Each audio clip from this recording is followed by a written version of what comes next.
Hello student, देखिए 12th class x mathematics आव्यू। ठीक है, तो यहाँ हमारे पास में जो तीसरा चैप्टर है ये आव्यू वाला है। अब इसमें जो आपको एक्सरसाइज पढ़ा रहा हूँ 3.2 है। इसमें कल आपको ने बहुत सारे स्टूडेंट अच्छे जवाब भी दिए और उनके आंसर भी सही हैं। ठीक है ना। तो जैसा कि आज कल आप बच्चों ने किया था, ऐसा ही यदि सभी करें तो आपको समझने में भी आसानी होगी। ठीक है, और मुझे समझाने में भी आसानी होगी, क्योंकि यदि आपको समझ में आ गया होगा और अगर आप मुझे बता दोगे तो डेफिनेट है कि मुझे भी अंदाज पड़ जाएगा आपको कितना समझ में आया। तो बहुत अच्छा लगा, कल बहुत बच्चों ने जवाब भी दिए हैं। ठीक है, तो ऐसे ही जवाब देते रहें। ठीक है ना। तो कहीं ठीक है, हम दूर तो हैं लेकिन इतने भी दूर नहीं है, लेकिन इस वीडियो के माध्यम से हम आपके नजदीक भी हैं। ठीक है ना। तो नेक्स्ट 3.2 इसमें एक क्वेश्चन की डिमांड आई थी कि साहब 5 तक के तो लगभग कर लिए थे, छठा क्या है।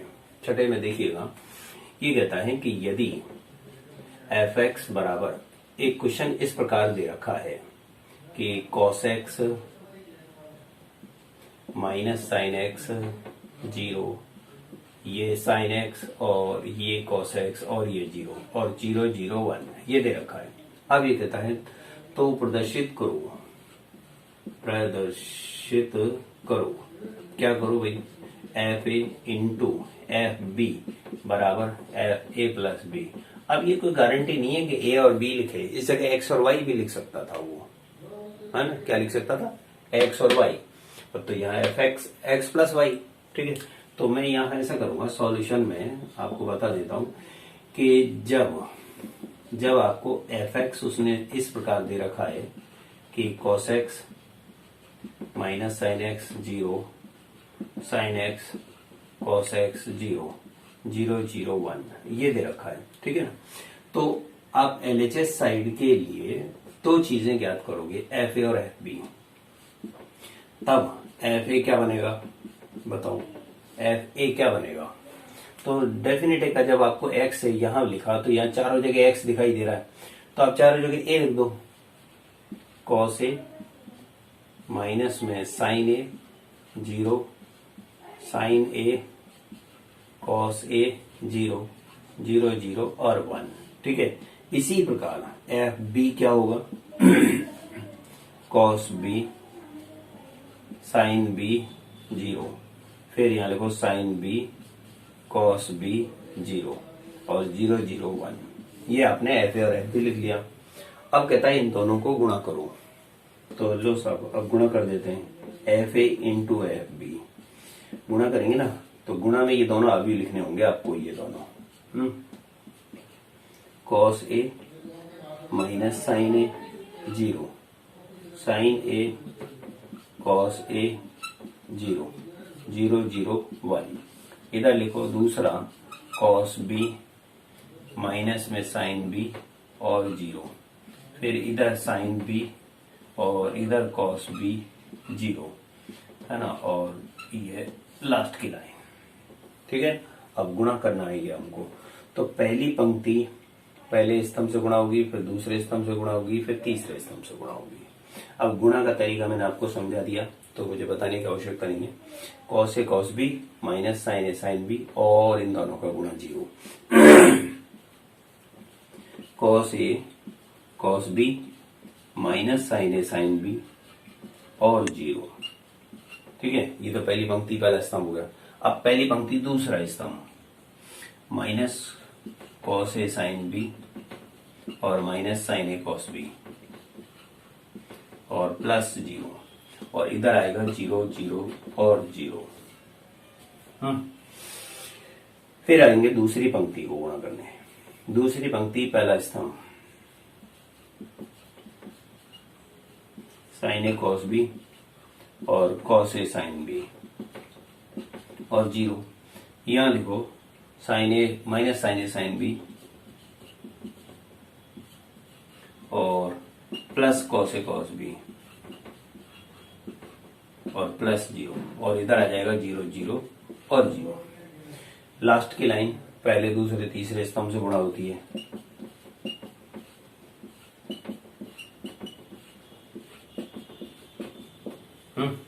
अब ये गुणा होने के बाद में हाँ, तो नीचे देखिएगा, इसमें यहाँ के बाद क्या करेंगे हम, इसको लिख लेंगे cos A cos B minus sign A sine B, ठीक है। और इसमें से माइनस कॉमन लेके लिख लेंगे साइन ए कॉस बी, ठीक है, और कॉस ए साइन बी।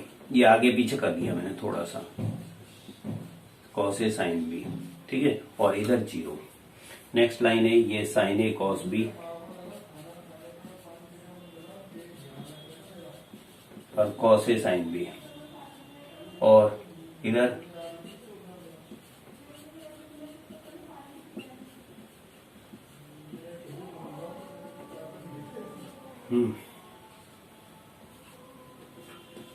ये ज्ञात हो गया।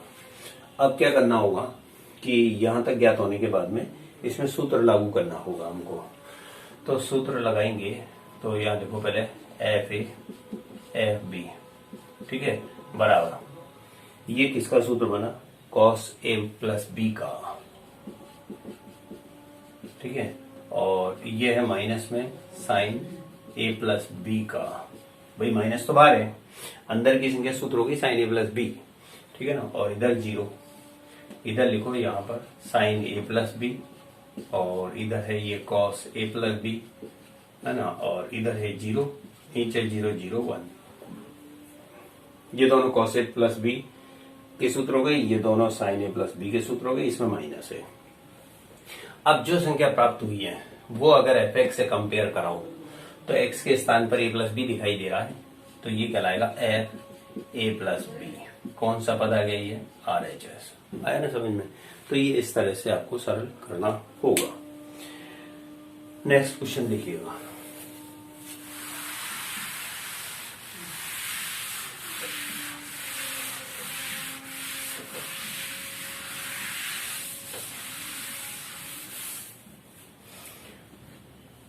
नेक्स्ट क्वेश्चन है इसमें 8वें नंबर का। इसमें लिखा है कि सिद्ध करो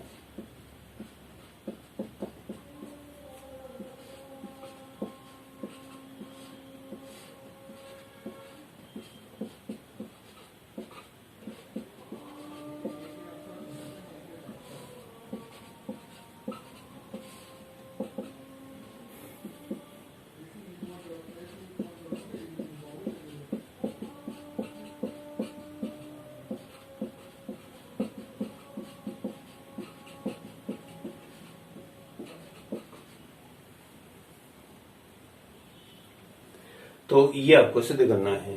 अब हम इसके सॉल्यूशन में LHS साइड लिख लेते हैं, x y और z। इधर लिखो ABC FGH और FGH, और यहाँ लिखो XY Z। अब क्या करेंगे कि हम इसको गुणा करते हैं, पहले अवयव को दूसरे से, पहले प्रथम 2 गुणा कर लेते हैं। तो पहली पंक्ति पहले स्तंभ से गुणा होगी, तो गुणा होगी तो क्या मान आएगा, पहला अवयव पहले से दूसरा, दूसरे से तीसरा, तीसरे से गुणा हो जाता है, AX HY GZ। फिर दूसरे पहले स्तंभ से गुणा हो गया, दूसरे स्तंभ से गुणा करो, HX BY और FZ। अब तीसरे स्तंभ से गुणा करो, GX FY और CZ, ठीक है, और ये आपका तीसरा अवयव ऐसा का ऐसा ही लिखो। अब इस पहले अवयव में आपको प्राप्त हुआ है 3 अवयव 1/3 के क्रम में, और ये 3/1 के क्रम में। तो अब हम इसको जब गुणा करेंगे ना, तो इसमें ये अवयव 1 है, ये दूसरा अवयव है इसका, और ये तीसरा अवयव है, इसमें 3 अवयव है।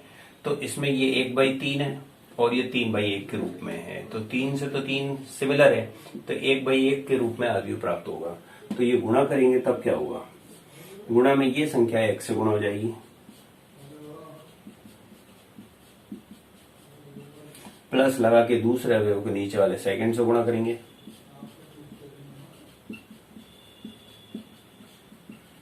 और फिर जेड से गुणा करेंगे तीसरे को, है ना। अब ये 1/1 का प्राप्त हुआ। अब 1/1 का प्राप्त हुआ ना, इसका मतलब एक अवयव है, एक अवयव, फिर हम कोष्टक नहीं भी लगाएंगे तो भी चलेगा ये, है ना। तो हटा देते हैं, गुणा करेंगे ax² hxy gxz, ठीक है, फिर hxy by² और fyz, फिर gzx fyz और cz², ये प्राप्त हुआ। अब इसको क्रम से जमाओ आंसर के अनुसार। तो पहले x², फिर y² वाली, फिर z² वाली, देखो ax² by² cz²। अब hxy 2 है मेरे पास में, तो 2 hxy, fyz 2 है मेरे पास में ये भी, तो 2 fyz और 2 gzx बच गए। तो इस तरह से ये कौन सा पद प्राप्त हो गया, RHS आया ना आपके समझ में।